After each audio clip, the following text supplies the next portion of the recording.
Am I audible to you, Sano? Hello? Yes, ma'am. Loud and clear. Okay. So I think nobody will going to join now. It is a huge gap actually. I have taken a lecture on last Saturday. So that might be possible. No one will gonna come today. It's okay. I have put on the message very lately. Maybe this thing happens. Is my PPT visible to you? Yes, ma'am.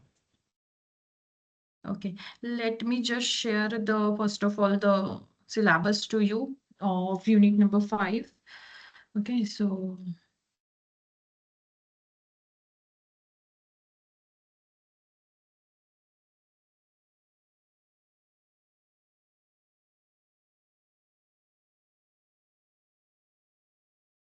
unit number 5 deals with the first of all EIA.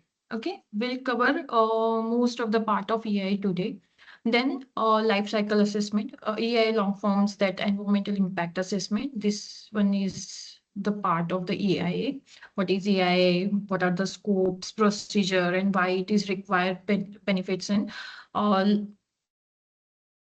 benefits and what we can say drawbacks from the EIA as well. Drawbacks are very less, but still they are in a syllabus. So, and then coming towards the then life cycle assessment procedure for LCA, and then we'll cover environmental modeling and design. And lastly, that is a brief introduction of green building concept, which is now currently in trending. So this unit is also huge. It will gonna take time. Might be on next week, I'll give you an extra classes to complete this syllabus. Okay, and most important thing, the unit number 6 is quite short. We'll finish it within 1 to 2 lectures, and probable tentative date for the examination is, I think it is from 10th of May. Before that, we have to finish the syllabus. Okay, soon. We are in 12th to 12 or फिर next week probably I may not be available on 18, but on 19 I may available, and later on 2026, 25 and 26, 2 and 3, and from 9 and 10. Okay, we have ample of time, so we'll try to cover all of the syllabus within a given period of time. So is my PPT visible to you, Sano? Yes, ma'am. Thanks, you are here. That's why I can ask someone to, yes, it is visible, it is audible. क्योंकि cross verify करने के लिए भी जरूरी है ना कि हम क्लास ले रहे हैं, कुछ सामने से रिस्पॉन्स भी हो. It's okay. Thank you very much to be with me. So yeah, coming towards the EIA. Okay, so EIA, Environmental Impact Assessment. First of all, क्या लगता है इस हेडिंग को देखने के बाद में क्या होगा ये Environmental Impact Assessment? See, पहले एनवायरमेंट को रिकॉग्नाइज करना है ना कि हाँ एनवायरमेंट है, ये ना बहुत बड़ी बात होती थी. पहले हम प्रकृति ये सब चीजें करते थे. ऐसा नहीं कि ह्यूमन ब्रेन इतना कमजोर था कि उसे समझ में नहीं आया कि yes environment is something there. उनकी अलग अलग टर्मिनोलॉजीज थी, उनके रिचुअल्स कह सकते थे, या जो भी सुपरस्टिशन कह लो या रिचुअल्स है, जो whatever there may be, and some divine purpose भी फिर उसमें अवेलेबल था, उसमें इंक्लूड था. But yes, ancient people also recognize, yes, environment should be balanced. We are not in the urge of only developing to the human being, but also we have to simultaneously develop the environment also and respect that. Most important thing, Indian culture में तो environment को बहुत respect दी गई है. ठीक है, जैसे कि हम पेड़ पौधों की पूजा करते हैं, वड की पूजा करते हैं, पीपल में आज भी ऐसी मान्यता है, अगर पीपल को पानी चढ़ाते हैं रोज सुबह उठ के तो आपको सफलता मिलती है. वट सावित्री पूर्णिमा होती है, उसकी पूजा होती है. उम्बर, जो जो बड़े बड़े ट्रीज है उनकी पूजा होती है. रिवर की पूजा होती है, माँ गंगा कहते हैं, है ना. तो इंडिया में तो प्रकृति को बहुत ज्यादा रिस्पेक्ट, सम्मान, भगवान के तौर पे पूजा गया है. हाँ, अभी काफी ज्यादा लोग उसे सुपरस्टिशन के नाम पे या जो भी कह लो, पर इन सब चीजों को इग्नोर कर रहे हैं. ओके, बट व्हाट हैपेंस, जब एंशियंट समय में रिस्पेक्ट मिल रही थी, उसके बाद में क्या. और फॉरेन कल्चर भी ऐसा ही है लगभग. ऐसा नहीं है उन्होंने प्रकृति का सम्मान नहीं किया, सभी ने किया है. Might be things they have seen उनके समय में कि उन्होंने देखा नहीं, अगर हम प्रकृति से छेड़छाड़ करेंगे तो बहुत कुछ इम्पैक्टफुल हो जाएगा, हम ही लोगों के लिए नुकसानदायक हो जाएगा, तो फिर हमें उनका सम्मान करना पड़ेगा, रिस्पेक्ट देनी पड़ेगी, भगवान की जगह पे रखना पड़ेगा। तो फिर वहां से, और कई इजिप्शियन कंट्री है, कई मिडल ईस्ट कंट्रीज भी है, आज भी वो बहुत ज्यादा एनवायरमेंट को रिस्पेक्ट करते हैं in terms of their rituals. Okay, फिर दौर आता है सिर्फ डेवलपमेंट का, starting late from 16 century, 17 18 is the vast development, urbanisation बहुत ज्यादा हुआ 18 19 में, 18 में जितना हुआ एज कम्पेयर टू 19 में उतना नहीं हुआ, बट वास्ट डेवलपमेंट हुआ। और फिर 2000 तो 21st सेंचुरी तो पूछना ही नहीं पड़ता, एआई की है ना।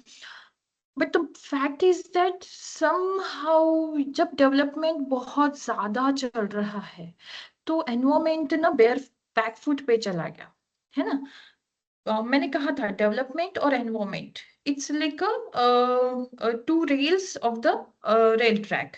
ओके, दोनों रेल है, ये रेल ट्रैक की, दोनों को साथ में चलना है, otherwise your vehicle will going to be unbalanced. So what's the thing, while developing ourself, okay, human body जितना अपने आप को डेवलप करने की कोशिश की, urbanisation in terms of anything, living style, day-to-day activity and all of the stuff, somehow it lacks from the environment. He ignores the environment.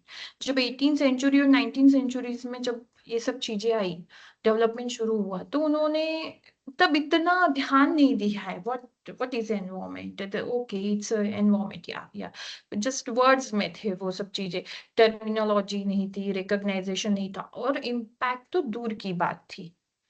then late in the 18th and start in the 90s फिर recognise हुआ, अरे नहीं, नहीं, middle of the 18 में शुरू हुआ, नहीं, there is something we are missing, okay, while developing। फिर साइंटिस्ट को समझ में, नहीं नहीं नहीं, डेवलप तो करना है बट हमें ये भी देखना है, सॉरी सॉरी सॉरी,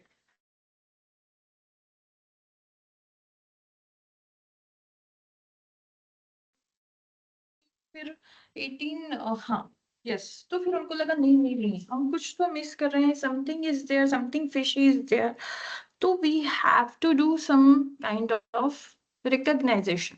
तो सिर्फ एक रिकॉग्नाइजेशन मिला कि हाँ बाबा, अगर आप कोई भी रिसर्च कर रहे हो तो इतना ज्यादा एडवर्स इफेक्ट नहीं होना चाहिए, आप अर्बनाइजेशन कर रहे हो बट इतना ज्यादा एडवर्स इफेक्ट एनवायरमेंट पे नहीं होना चाहिए। फाइनली जब रिकॉग्नाइजेशन मिला at the end of 18 century 19, फिर उसके बाद में आता है एनवायरमेंट इन द टर्मिनोलॉजी, जो कि हमने लास्ट सिलेबस में देखा। फिर पर्टिकुलर उसके लिए रूल्स बनते हैं, रेगुलेशन बनते हैं, गाइडलाइन बनती है। तो इसको एक ग्लोबल लेवल पे रिकॉग्नाइज करने के लिए what they have introduce, environmental impact assessment, EIA, globally है। आप कुछ भी अर्बनाइजेशन कर लो, इंडस्ट्रियलाइजेशन कर लो, आपको EIA के थ्रू ही जाना है। ओके, वो आप जो भी कर रहे हो, आपका ऑर्गेनाइजेशन हो, इंस्टीट्यूट हो, कमर्शियल हो, anything is there, you have to first go for the environmental impact assessment. Then and then only government will allow you. Okay, then and then only permission will given to you. फिर ये depend करता है आपका जो development है वो state level पे है, नेशनल लेवल पे है, ग्लोबल लेवल पे है ना। तो इस तरीके से see the consequences of the development. First, that 1966 New York City buried under a sea of smog. इतना स्मॉग, स्मॉग हमने देखा है, फॉग प्लस स्मोक, स्मोक और फॉग का जब मिक्सचर हो जाता है तब स्मॉग होता है ना। Smog generally happens where the conditions are in low temperature area, low temperature area में देखने के लिए मिलता है। तो ये काफी ज्यादा इवेंट्स होने लगे जहाँ पे हमें देखने के लिए मिला कि हाँ, एनवायरमेंट को क्या एडवर्स इफेक्ट है। जैसे कि यहाँ पे 1966 में थर्ड टाइम क्या क्यूआईओ रिवर बर्न्स, वहां पे आग लग गई थी रिवर में, गैसियस लीक होने की वजह से। Okay, then there are several industrial crisis have been find out, जैसे कि 1952 में किलर फॉग हुआ लंदन में, 4000 पीपल लोग मर गए। मिडल ऑफ द 90s में ना कोल का, चारकोल का बहुत ज्यादा यूज होता था as a fossil fuel, as a fuel for the energy. वही एक रिलायबल सोर्स था। तब तक इतना ज्यादा ऑयल और इस सब पे नहीं हुआ था। इतना मिडल ईस्ट का ऑयल हम यूज कर सकते हैं और उससे हम ये स्मोक फॉग सब रिड्यूस कर सकते हैं, इतना वो डेवलप नहीं था। उस समय में सिर्फ कोयले पे ही चलती थी सारी चीजें। तो वहां पे बहुत ज्यादा स्मोक होने की वजह से एक जो स्मॉग था वो इतना जहरीला हो गया because of increase in a percentage of carbon dioxide. 4,000 लोगों की मौत हो गई duty of suffocation. Okay, then 1963 में Richard Carson silent spring documents the negative impact of DDT. Then 1960 में काइगो रिवर्स में फिर catches fire, the fire catch हुई। ऐसे कई सारे सेवरल इंसिडेंट्स हुए। Then they have recognised, yes yes, we are in a trouble along with the environment. Environment भी खतरे में और हम तो खतरे में हैं। ऐसे ही अगर डेवलपमेंट होता रहा, इग्नोरेंस होता रहा एनवायरमेंट को, तो एक समय ऐसा आएगा कि हम भी नहीं बचेंगे। इतना तो आदमी का दिमाग चलता ही है ना। So looking back from the today, the cause were obvious: population growth, natural resource pressure, urbanization, industrialization, unrestrained profit motive. Yes. कुछ क्या है ना, जब भी अर्बनाइजेशन, इंडस्ट्रियल, जो पॉलिटिशियन वगैरह, जो भी इंडस्ट्रियल पर्सन या जो भी इन्वॉल्व होता है, वो बस प्रॉफिट देखता है। Yes, we have the profit, then we don't care about the any other things. We have the number in our pocket, then we don't do anything for the environment और whatever. Okay, तो ये सारी चीजें को ये मतलब ये these are the causes, okay, for to get a window from for the environmental impact assessment. तो ये सारी recognize हुई। Then these forces were combining to create unprecedented environmental damage. ये सारी मिलके एक साथ, not इंडिविजुअल, सिर्फ एक इंडिविजुअल होने के वजह से ही प्रॉब्लम नहीं होती है, ये सब साथ में आती है तब जाके एनवायरमेंटल डैमेज होता है। क्योंकि एनवायरमेंट को डैमेज करना इतना आसान नहीं है। फिर कंट्रीज ने रिकॉग्नाइज किया why we have to develop environmental impact. First of all, recognize it, assess it, and mitigate it. Okay, these are the three pillars of EIA. Easy answers: donor requirement. In early 70s, several Pakistani worker dies as a result of negligence pesticide management procedure on a US aid project. US aid was used by environmental PVO adopt environmental review procedure to comply MEA. Pakistan में कई सारे जो भी उनका pesticides की industries थी, है ना, तब उस समय में Pakistan under control of US. Okay, तो उनका जो भी पॉलिसी थी, उस पॉलिसी के बाहर वो लोग काम कर रहे थे, है ना। Almost all donor agency now have similar procedure. फिर सारे डोनर को सेम प्रोसीजर दी गई। These are the incidents. Okay, जैसे कि ये हुआ एब्सोल्यूट पेस्टिसाइड इन मिज़ोम बिक्यू, ये डिफॉरेस्टेशन हुआ, ट्री क्लियर प्लांटिंग इन जनुआ। तो एनवायरमेंटल क्राइसिस काफी ज्यादा होते रहे, जैसे कि मिथिल आइसोसाइनाइड भोपाल में लीक हुआ, है ना। City with worst air quality developing countries में देखने के लिए मिल रहा है। मिलियंस ऑफ डेथ्स हो रही हैं ड्यू टू ऑफ एनवायरमेंट। कई सारे कंट्रीज है, ऐसी कोई कॉन्टिनेंट की कोई जगह बची नहीं है जो एनवायरमेंट की वजह से एनवायरमेंट जिसपे इम्पैक्ट ना किया हो। अफ्रीका ले लो, एशिया ले लो, Eastern Europe, Latin America and what not. There are several countries which are which has an environmental impact in a negative pattern, और उसकी वजह से लोगों को भी सफर होना पड़ रहा है ना। दिल्ली में पोल्यूशन हो रहा है, एनवायरमेंटल तो डैमेज हो ही रहा है, क्वालिटी तो एयर की पुअर हो ही रही है, बट मीनवाइल जो इंसान है उसके लिए भी तो तकलीफदायक है ना। कितना सफोकेट हो रहा है, एयर प्यूरिफायर, पैसा भी खर्च हो रहा है, जान भी जा रही है, बहुत सी चीजें हैं। और फिर यूएसए में 1969 में पॉलिसी, फिर 1960 में ईआई का बर्थ होता है, एनवायरमेंटल इम्पैक्ट असेसमेंट। फिर उस हिसाब से पॉलिसीज बनाई जाती है। ठीक है, first I introduce you EI, then will move towards the backward slide. Okay, तो 1960s में EI का एस्टेब्लिशमेंट हुआ. What is EI? EI can define as a study to predict the effect of proposed activity or project on the environment. What will be the effect? Positive, negative, whatever it is, it may be. But you have to enlist them, pre-detect it.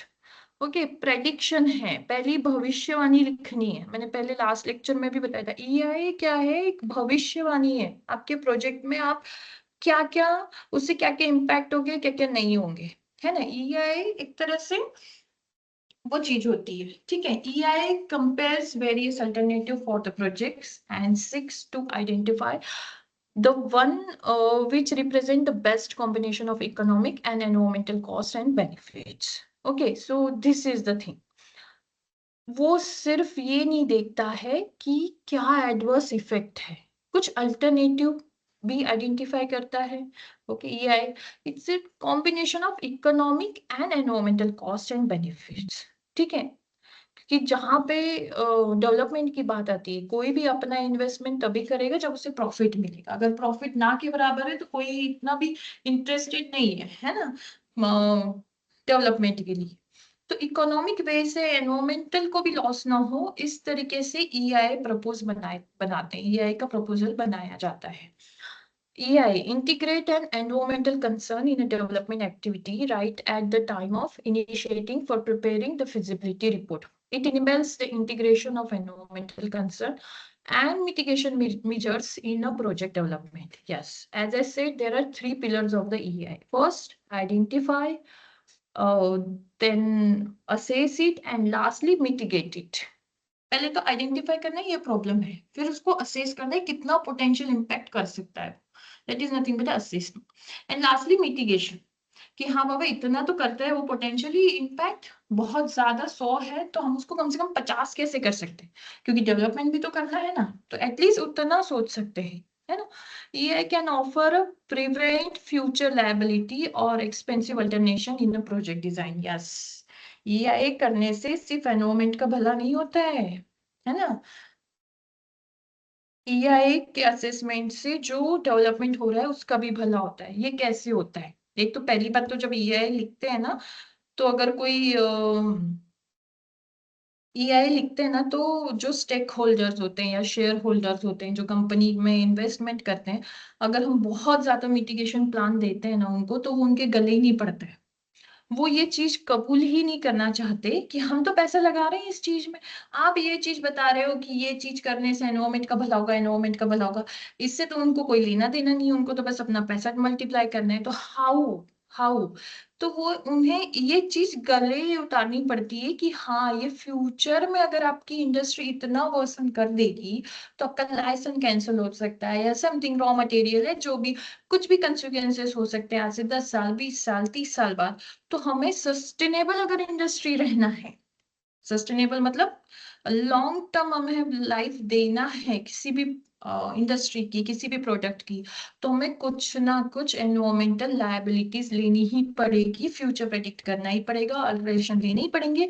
तो इसमें हमें आगे तो तकलीफ नहीं चाहिए. अगर हम शुरुआत से ये सब चीजें करेंगे, तब जाके जो कंपनी के शेयर होल्डर्स है वो कुछ हाँ हामी भरते हैं कि हाँ चलो ठीक है, इतना पैसा गुथेगा तो ठीक है, बट फ्यूचर सिक्योर हो जाएगा कंपनी का.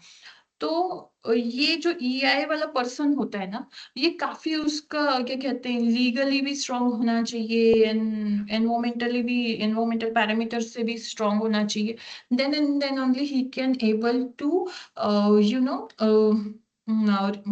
Give a proposal for EI as well. And most important thing, वो कन्विंसिंग पावर भी होनी चाहिए कि हाँ बाबा, आप ये कर रहे हो ना, मैं EI में ये सब लिख रहा हूँ, मैं अश्योरिटी देता हूँ पैसा आपका बचने वाला है ना, आज नहीं तो कल बट बचेगा, और ये सस्टेनेबल रहेगा आपकी कंपनी के लिए, सर्वाइवल के लिए बहुत बेस्ट रहेगा. तो these are the things that one EI person should do. Okay, so there are three core values of EI: integrity, utility, and sustainability. Integrity. EI process should be fair, objective, unbiased, and balanced. Yes.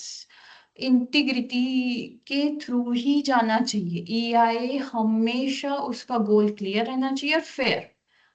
कोई उसमें ये नहीं चलनी चाहिए, जितना stake holder का profit होना चाहिए उतना ही एनवायरमेंट का भी प्रॉफिट होना चाहिए, है ना। तो ये इंटीग्रिटी उसमें होनी चाहिए। Then utility, EI process should provide balance credible information for a decision making. Yes, decision making के लिए आजकल तो कई सारे सॉफ्टवेयर है भी, है ना, बट क्या कहते हैं, वो बैलेंस डिसीजन दे सके। कभी भी कोई भी चीज अगर आती है, जैसे एयर क्वालिटी मॉनिटर करनी चाहिए या नहीं करनी चाहिए, वो तो एआई में प्रॉपर तरीके से डिफाइन होना चाहिए। करनी चाहिए तो कब करनी चाहिए, नहीं करनी चाहिए तो क्यों नहीं करनी चाहिए। तो ये कि डिसीजन फिर जो कोई भी आएगा कंपनी में, वो अपने हिसाब से फिर डिसीजन लेना उससे नहीं पड़ेगा, ऑलरेडी तो लिखा हुआ है बाबा इतने इतने दिन में करना है तो। और ऐसा ना हो कि कोई भी दिन वो रैंडमली चूज कर ले, नहीं, पहले प्री स्टडी होनी चाहिए, उसके बाद ही ये सारे डिसीजन, ये सारी बाइबल लिखी जाएगी, then only decision can be taken. Now the sustainability, yes. EIA process should result in an environmental safeguard for a long period of the time. That should not be predict only up to the 10 years or 20 years. It should be up to 50 years. That vision should be there in a EIA person.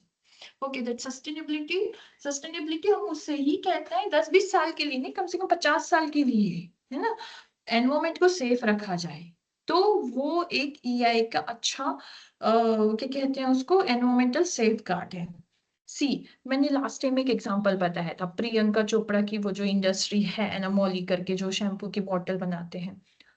देखिए, जब reuse किया जाता है plastic को, अब suppose उसकी bottle का जो भी शेप होगा रेक्टेंगुलर, अब जो उसके पास में रॉ प्लास्टिक आ रहा है वो तो किसी और शेप में है, तो first it have to shred, cut into the small pieces, then it have to heat up and mold it in a particular formation. Okay, तो इसमें भी एनवायरमेंट में काफी ज्यादा, अब आप उसको कट करोगे, एक मशीन लगेगी, फ्यूल कंजम्पशन होगा, इमिशन होगा, फिर उसे हीट अप करोगे प्लास्टिक को, फिर से मशीन लगेगी, गर्म करेगा, और फिर फ्यूल कंजम्पशन होगा, फिर इमिशन होगा, फिर मोल्ड करोगे, उसके लिए भी एक अलग से मशीन लगेगी। शैम्पू की जो उसमें जो शैम्पू भरेंगे वो भी एक केमिकल है, उसके लिए भी अलग अलग केमिकल यूज होंगे, सब कंबाइन होंगे, और फिर ये सब चीज।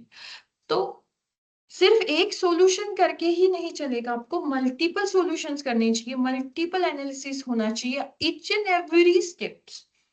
पहले तो manufacturing process step by step define होनी चाहिए, है ना। कभी भी ईआई जो पर्सन है वो यही क्लियर आउट करते हैं कि आपकी step by step procedure clear है। अगर क्लियर है तो बताइए, तभी हम न्याय कर सकते हैं। अगर one is there with have only vision and do not have any procedure or manufacturing process or something like that, then he can't do the EI, है ना। पहले क्लियर होना चाहिए first, along with the vision there should be a procedure, process or whatever on the basis with where the industry can going to be run। तो वो सब clear होना चाहिए, then and then only EI से क्या हो सकता है, EI का एनालिसिस हो सकता है, otherwise it might be difficult। okay, what are the benefits? first of all, protection of environment, ये तो टॉप प्रायोरिटी है, तभी हम EI कर रहे हैं, इसलिए एनवायरमेंट का प्रोटेक्शन होना ही चाहिए। Then optimum utilization of the resources, yes, सबसे ज्यादा रिसोर्स का इस्तेमाल करना, संपूर्ण उपयोग of the raw material, that is the thing. अगर आप प्लास्टिक को रीयूज करके शैम्पू की बोतल बना रहे हो तो पूरी तरीके से पूरा प्लास्टिक यूज करो।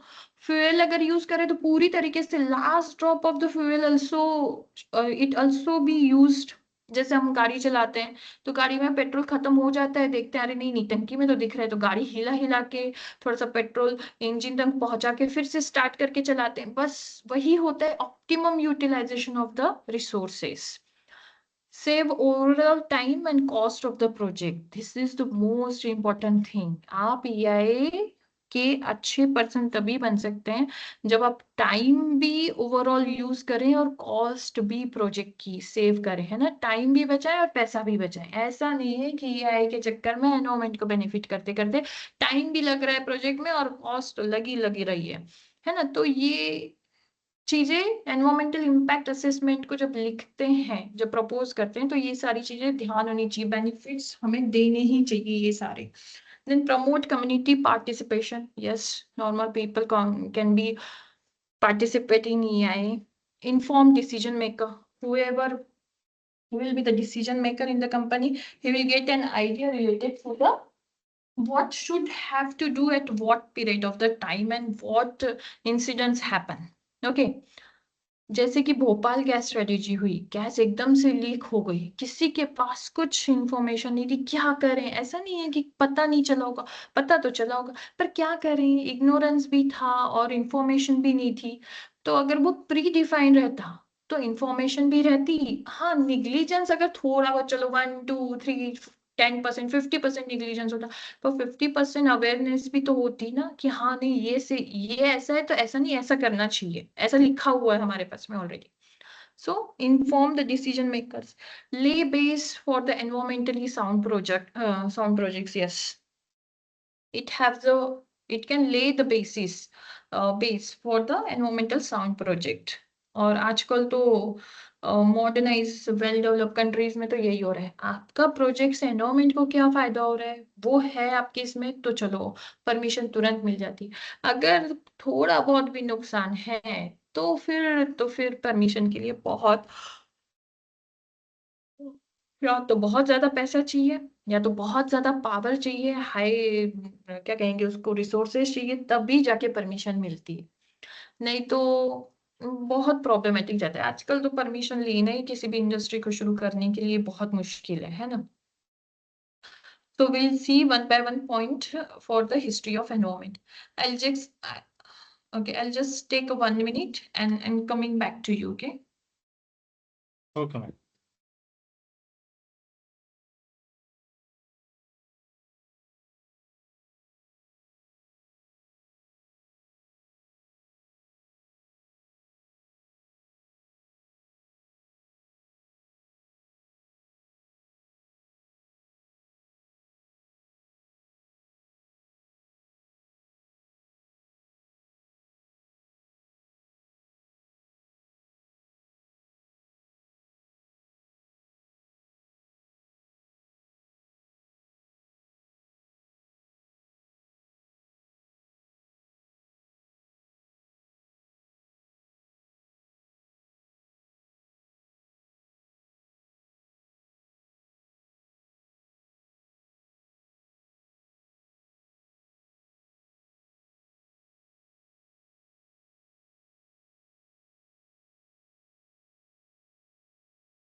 Yes.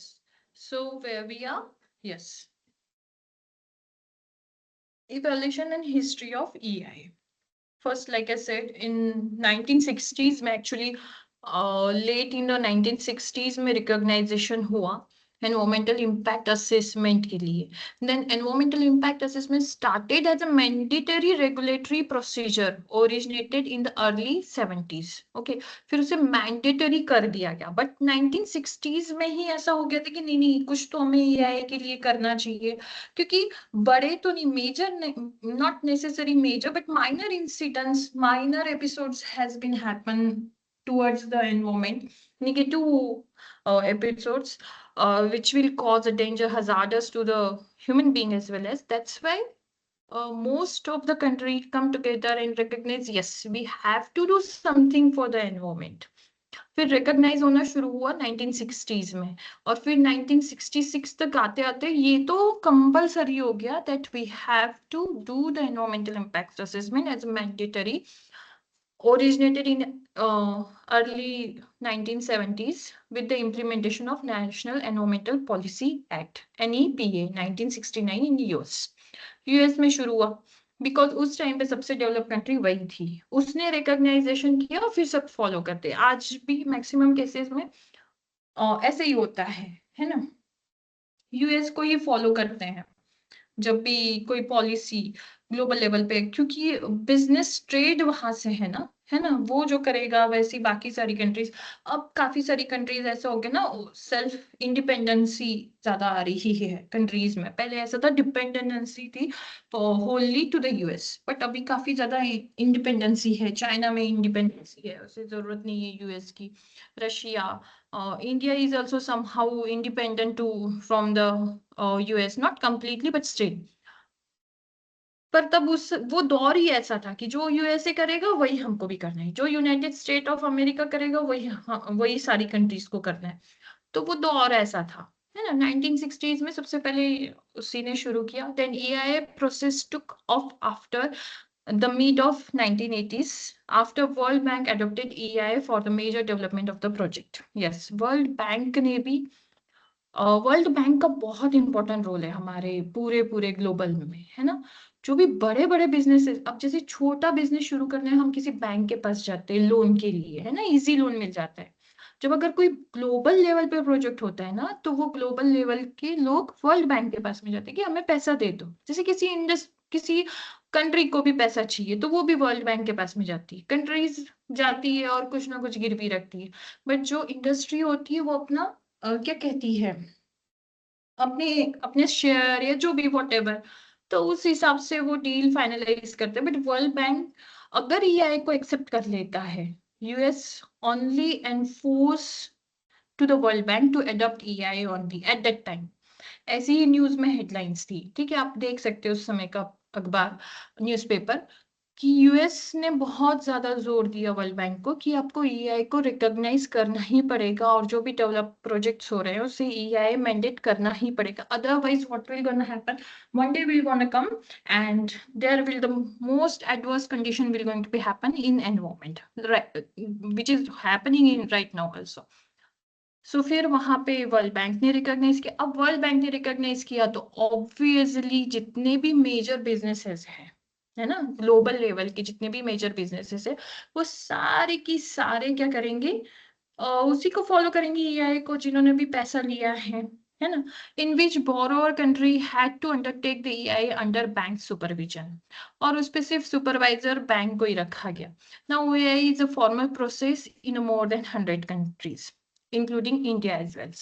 सभी जगह पे ईआई करना ही जरूरी है, एनवायरमेंट क्लियरेंस लेना ही जरूरी है थ्रू द ईआई प्रपोजल।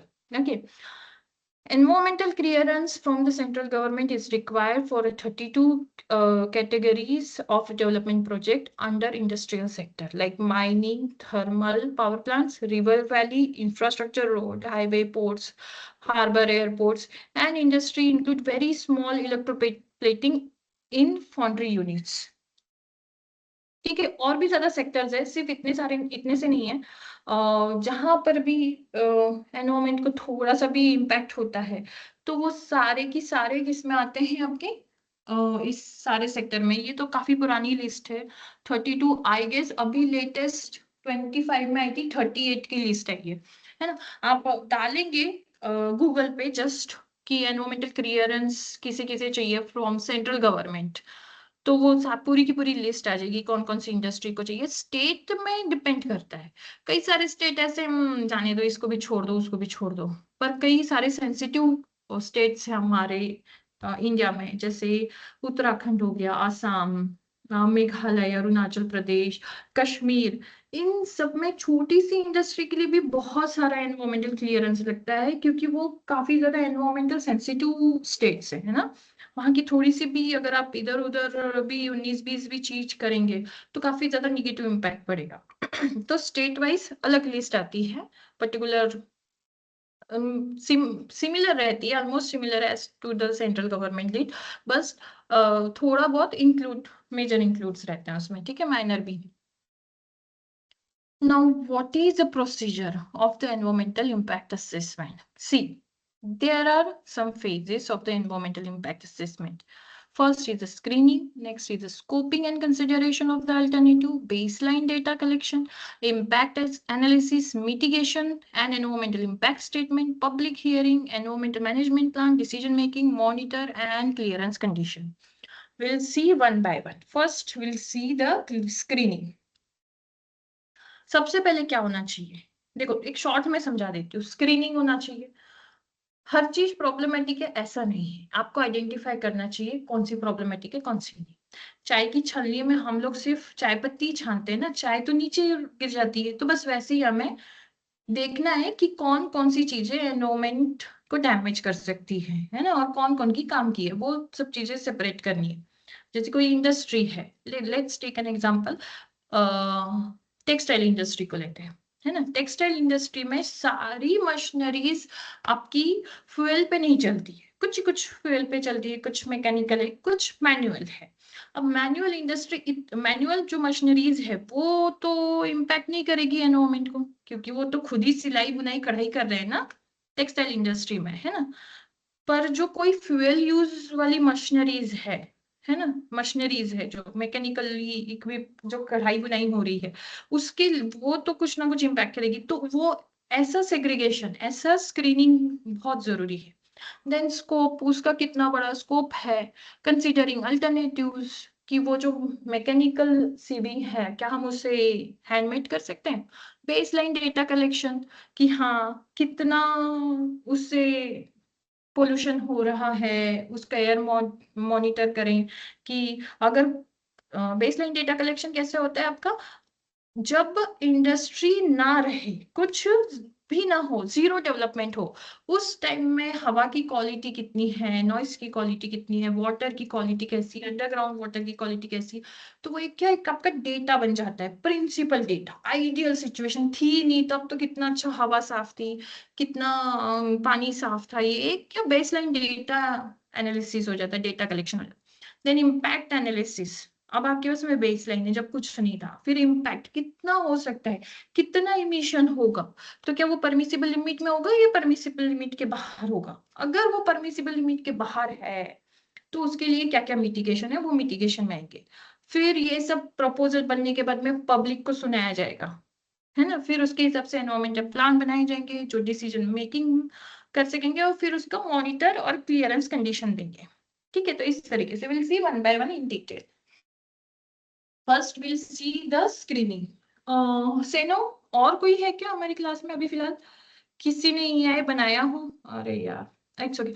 सेनो, आपने कभी, have you ever gone through the EI? Yes ma'am, हमको प्रिपेयर करना पड़ा था फॉर द आईएसओ रिक्वायरमेंट के हिसाब से। ओके एनवायरमेंटल इसके इसमें we have to prepare for CIA. Okay. So मतलब किस के लिए था, आईएसओ के लिए?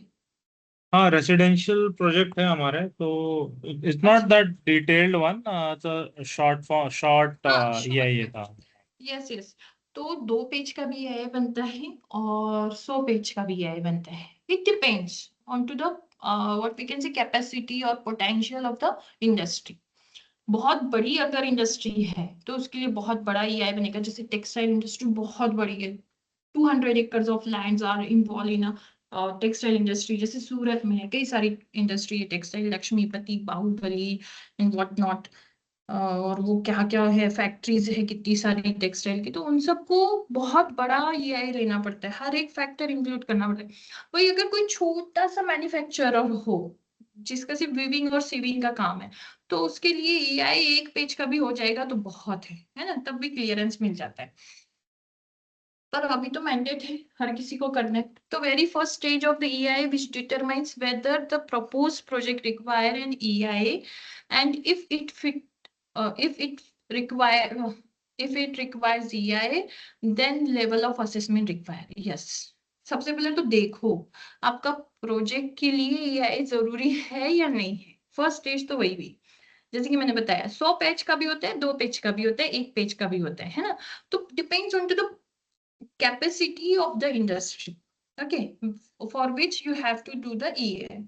छोटी सी डेयरी होती है, हर किसी के शहर में छोटी सी डेयरी होती है ना। तो वो अपना दूध निकालते हैं भैंस से, गाय से, और बेचते हैं, पनीर बनाते हैं छोटी सी, वो एक क्या चीज और योगर्ट वाली, वहीं के वहीं शॉप में 10 बाय 10 की शॉप में सारी चीजें होती हैं। उसके लिए EI नॉमिनल रिपोर्ट की तरह होता है, एक पैरा में दिया जाता है कि डेयरी वेस्ट से जितना भी वेस्ट निकलेगा वो पब्लिक सीवर में डाला जाएगा, है ना, बस 1-2 लाइन होती है। वही अगर कोई बड़ी सी फैक्ट्री है जस्ट लाइक अमूल, है ना, अमूल हो गया, और भी कई सारी डेयरी फैक्ट्रीज है जहाँ पे million litres of milk is there which is being processed for several period of the time, which is being heated for several period of time. There are lots of fuel consumption every day. There may be thousands of kilojoule energy is going to be engaged in that particular industry. तो फिर तो उसका EI तो बहुत बड़ा होगा. Step by step हर एक manufacturer, हर एक मैन्युफैक्चरिंग प्रोसेस का EI होगा, है ना.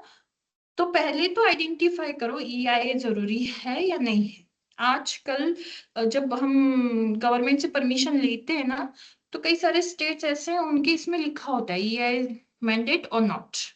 अगर नॉट भी है ना तो फिर मेंशन समथिंग 2 to 4 लाइंस ऐसा कुछ तो भी वहां पे लिखा होता है. फॉर्म्स में ही अवेलेबल होता है जब भी आप किसी भी चीज का परमिशन लेने जाते हो.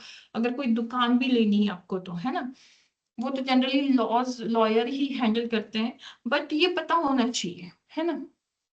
जैसे कि महाराष्ट्र स्टेट में ही आई थिंक विदर्भ रीजन या नागपुर रीजन की साइड में मैंने ये चीज देखी है ना. तो वो लोग ऐसे देते हैं कि 2 to 4 लाइन्स एलॉबरेट. ये आए तो मैंडेट है ही, बट कुछ तो आपको एक्सप्लेन भी करना पड़ेगा. बीच में प्रैक्टिस शुरू हुई थी, हाल फिलहाल है या नहीं वो मुझे पता नहीं. आई थिंक ये मैंने देखा था 2015-12 के अराउंड. ठीक है. तो इस तरीके से first of all screening criteria for determining the level of review required are relatively well defined. Okay. उसका जो रिक्वायरमेंट है वो वेल डिफाइंड होना चाहिए, और it is well defined by the government as well as. Okay. Screening criteria are based upon scale of investment, type of development and location of the development. जैसे कि मैंने बताया स्केल कैपेसिटी कितनी बड़ी है इन्वेस्टमेंट की, छोटी है या कितनी ज्यादा है, और टाइप ऑफ डेवलपमेंट कैसा टाइप है, थर्मल है, न्यूक्लियर है, वो भी है. अगर आपकी छोटी सी लैब है केमिकल की, है ना, और आप उसमें न्यूक्लियर प्रोजेक्ट्स डेवलप कर रहे हैं, तो उसके लिए तो बहुत बड़ा EI बनेगा आपका, है ना. स्केल छोटी है, लैब भी है जस्ट आपकी. Let's take an example of 15 by 15 feet की लैब है आपकी, बट वहां पे अब न्यूक्लियर कोई नए मॉलिक्यूल्स बना रहे हैं, न्यूक्लियर एनर्जी का इस्तेमाल हो रहा है, न्यूक्लियर पावर जनरेट करने की कोशिश कर रहे हैं, तो वहां तो EI लगेगा. Type of development, location, as I said earlier that some of the Indian states are very sensitive towards the environment, so location is most important in the India. बाकी के कंट्रीज में चलो ठीक है 19-20 it's okay, but in India location is important, and that's why every state has its own rule for the EIA. The category may be different और some on addition in the category which is predefined by the central government depending on to the state. So scale, type and location is important for the screening criteria, and mostly it is defined by the government only. Now the project category A, कौन सी आएगी इसमें? Project in a category typically require the project in this category typically require EI. The project type, scale and location determine this designation. The potential significance of the environmental issue for this project may lead to change in land use as well as change in social, physical and biological environment. See, category A वाले जो project है ये काफी sensitive है, उसको EI लेना ही लेना है according to the Indian government, central government. ठीक है. फिर जो पोटेंशियल इशू है तो उसमें lead to change in land use, जैसे कि अरावली हिल्स में माइनिंग शुरू करने वाले थे, अब वो प्रोजेक्ट लैंड का यूज ही बदल गया, है ना. काफी ज्यादा सोशल एक्सपोजर हुआ उस चीज को लेकर, social, physical and biological environment में भी चेंजेस ला सकते हैं. ठीक है. ओपन माइनिंग नहीं, अब अंडरग्राउंड माइनिंग की तरफ जा रहे हैं अरावली हिल्स में. तो ये कई सारे चीजें हैं. Okay. Now project category B में कौन सी आती है? Only difference between project category in this category and A is a scale. Larger power plant falls under A. Medium size power plant projects are in a category B. बस scale का difference है. These projects are not located in environmental sensitive area. Mitigation measures for these projects are more easily prescribed. Okay. क्योंकि ज्यादा difference नहीं है, सिर्फ scale का है। बड़े वाले स्केल वाले कैटेगरी ए के है, छोटे वाले बी में है, ठीक है। और सिर्फ ये होना चाहिए, एनवायरमेंटल सेंसिटिव एरिया में नहीं रहना चाहिए ये सारे project, then and then only it will fall under B, otherwise it will consider as a A only. Okay, mitigation measures इसके इजीली प्रिस्क्राइब किए जा सकते हैं, जैसे ए के किए हैं। Lastly, the project category C. This category is for the project that typically do not require environmental assessment. These projects are unlikely to have adverse environmental impact. जैसे कि मैंने बताया, जो डेयरी है आपकी, जो आप हम मेन मार्केट में जो डेयरी होती है ना, उसे ये है कि क्यों जरूरत नहीं है। एक तो वो इतन इमिशन तो बहुत कम है, उसमें नॉमिनल इमिशन है, इलेक्ट्रिक पे चलने वाली सारी मशीनरीज रहती है, कोई फ्यूल लाके वहां पे वो करेगा नहीं, क्योंकि डेयरी दूध का स्वाद खराब हो जाएगा अगर फ्यूम्स निकलेंगे तो, है ना। इतना उसकी रिस्पॉन्सिबिलिटी, वो इलेक्ट्रिकल ही यूज करते हैं, इलेक्ट्रिकल कंजम्पशन, तो इमिशन होना नहीं है, एयर पोल्यूशन होना नहीं है, नॉइज वो होता नहीं है, क्योंकि अंदर ही अंदर प्रोसेस घूमती है, मिक्सी जितना भी आवाज नहीं होता है डेयरी में। फिर जितना भी बचता है तो उसका क्या बचता है, वेस्ट वाटर, जितने वो बर्तन धोएगा, है ना, दूध के, या जो भी प्रोसेस, जैसे चीज बना रहा है तो जो जामन धोएगा, जो दूध के प्रोडक्ट्स धोएगा, ईस्ट बनाते हैं तो ईस्ट को धोया जाता है कई बार, है ना, बटर को धोया जाता है 2 या 3 पानी से। तो वो जो वेस्ट वाटर निकलेगा वो इतना अमाउंट में नहीं निकलेगा, है ना, कम ही अमाउंट में निकलेगा, पब्लिक सीवर में वो डिस्पोज कर सकता है, उसको इतना ज्यादा एडवर्स इम्पैक्ट नहीं है एनवायरमेंट में। Yes, there is a impact, मैंने जैसे कि बताया, अर्बनाइजेशन और development is going parallel with the environmental impact, है ना, दोनों साइमल्टेनियसली चल रहा है, बट उसका पोटेंशियल, उसका स्केल ही इतना बड़ा नहीं है कि वो इतना ज्यादा हार्मफुल इम्पैक्ट दे सके एनवायरमेंट में। तो उस चीज के लिए उस डेयरी को परमिशन नहीं लगेगी, लेकिन लार्ज स्केल डेयरी को जरूर लगेगी। So this is the thing. Moving towards the next, that is the scoping. Okay, this stage identify key issues and impact that should be further investigated. This stage is also defined as a boundary and the time limit for the study. Yes. ये actually stage है identification की, कि हाँ बाबा, ये हमारी manufacturing process है, अब आप बताओ तो कितना इसमें इम्पैक्ट होगा, है ना। But limited time period and boundaries has been set. ऐसा नहीं है कि आप ये बोलें कि जैसे वो एक करिश्मा कपूर की मूवी थी, है ना, अगर आप शुगर की मिठाई खाओगे और ऐसे ही खाते रहोगे 3-4 साल में, तो आपको डायबिटीज हो जाएगा, फिर डायबिटीज हो जाएगा तो आपको बहुत सी बीमारियां आ सकती हैं, आपको निमोनिया हो सकता है, आपको फलाना हो सकता है, आपको ढकाना हो सकता है, और फिर आपकी मौत हो जाएगी, है ना। तो ऐसा भी कोई एनवायरमेंटल इम्पैक्ट असेसमेंट नहीं लेना है हमें, है ना। जैसे कि अगर सपोज अमूल की दूध डेयरी है, ठीक है, और वहां पे दूध वाली इंडस्ट्री है, तो वो तो फ्यूल कंजम्पशन नहीं लेगी, है ना, फॉसिल फ्यूल कंजम्पशन नहीं लेगी, वो इलेक्ट्रिक बेस्ड ही रहेगी, क्योंकि वो स्मेल फ्यूम्स जो होते हैं ना, जो भी बाहर निकलते हैं फैक्ट्रीज से फ्यूल के, वो सब दूध में मिक्स हो जाते हैं, और फिर दूध का स्मेल खराब हो जाता है, जो भी प्रोडक्ट्स है उसके स्मेल खराब हो जाते हैं, तो फिर जनरली ये सारी चीजें अवॉइड करते हैं, इलेक्ट्रिक बेस होती है जो भी मैन्युफैक्चरिंग प्रोसेस होता है मैक्सिमम, ठीक है।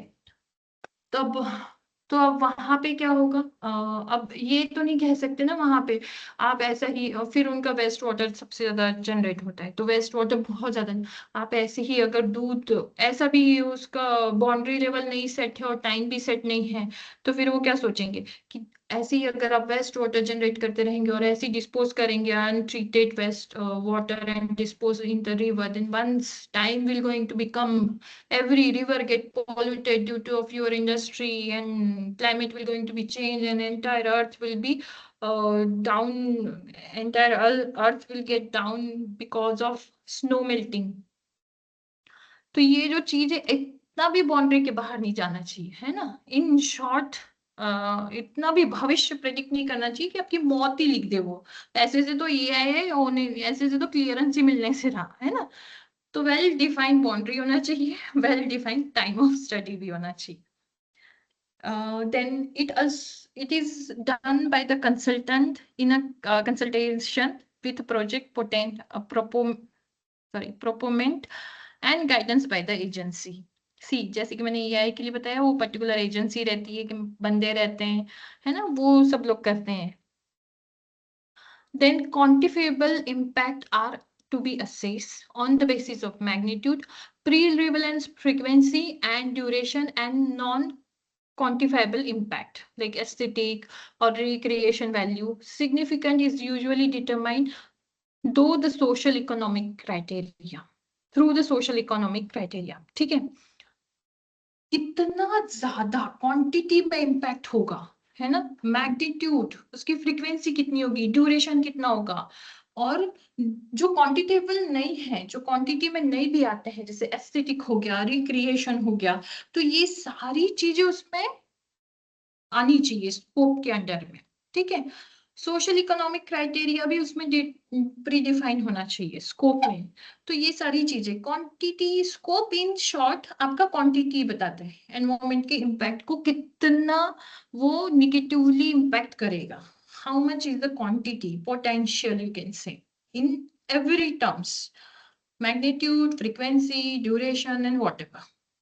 Then after the area where the project could have significant impact are identified, the baseline status of these should be monitored, and then the likely changes in account of the construction and the operation of the project should be processed. Okay, baseline data.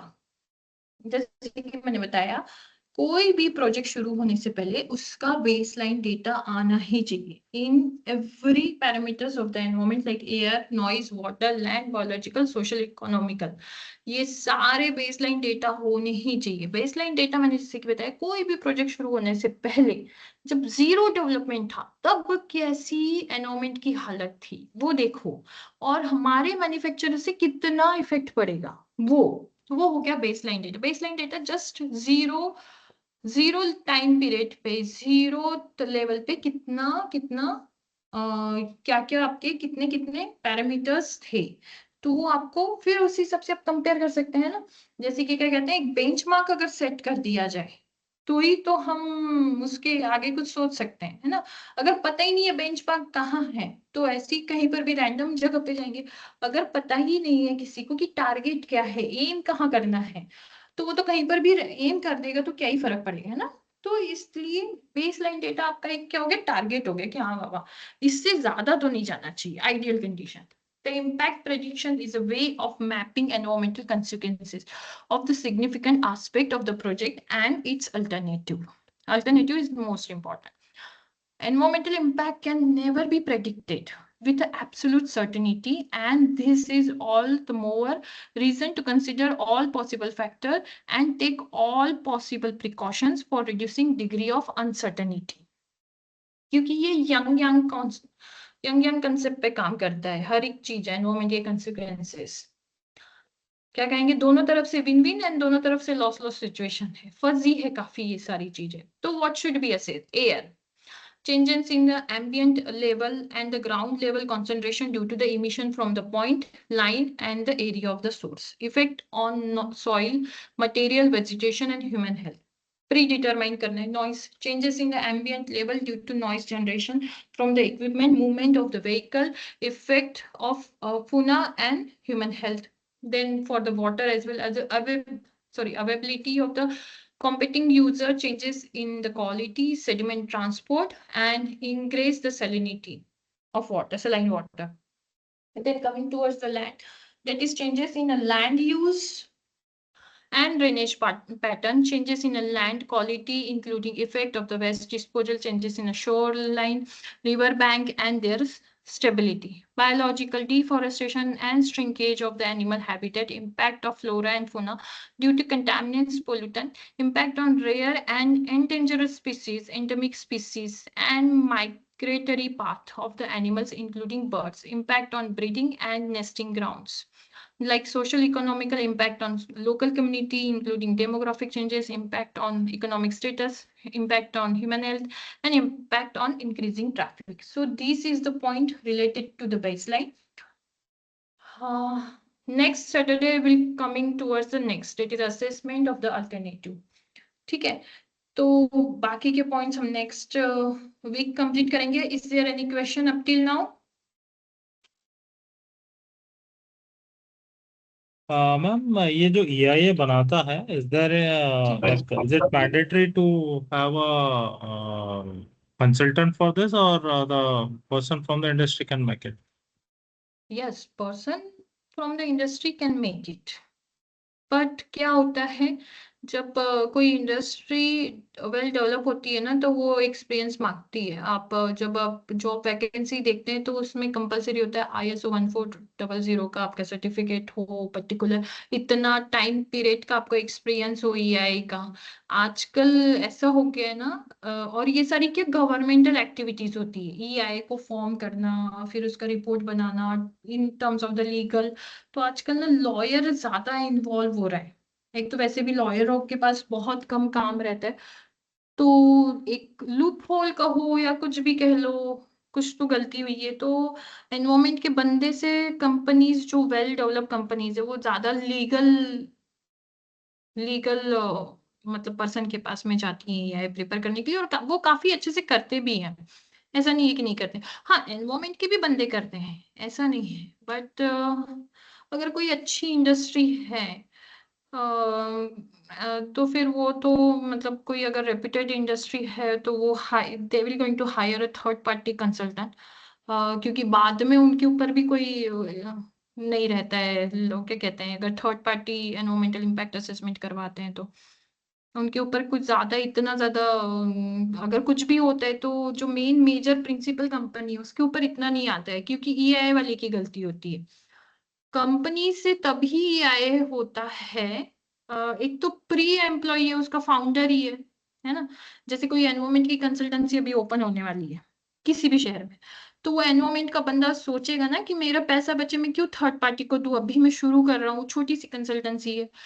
तो वो सोचेगा मैं ही EI कर देता हूँ, तो थोड़े बहुत इंफॉर्मेशन गैदर करने के बाद इससे, जैसे भी या प्री उसको जैसे भी कंसल्टेंसी बनानी है उनसे कंसल्ट करके कि आपकी EI रिपोर्ट में क्या है वो दे सकते हैं, अगर वो बहुत ज्यादा फैमिलियर है तो जो भी रिलेशन है उस हिसाब से, तो फिर वो प्रिपेयर हो सकता है EI।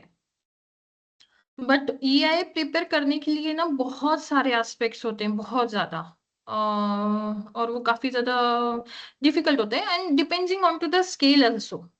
पूरा की पूरा खेल सारा स्केल का है।